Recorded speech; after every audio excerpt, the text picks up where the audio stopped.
I think, worked out wonderfully well. It helped me remember things that I would never have thought of if I were just sitting down to write myself.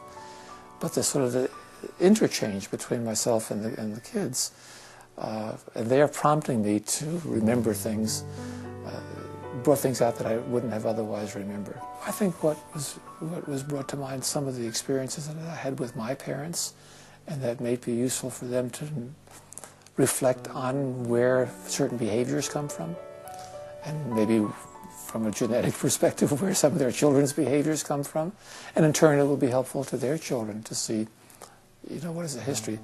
I talked a little bit about some of the interactions with my parents, some of the things that we did. I think that will mean an awful lot to my children, but particularly to my grandchildren.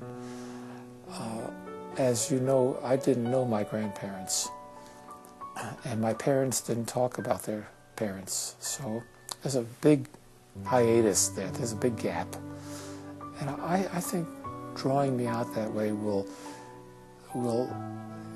give the grandchildren and the great-grandchildren or whatever, however long these products might last, some sense of where they come from. I don't mean geographically, but intellectually, emotionally, whatever.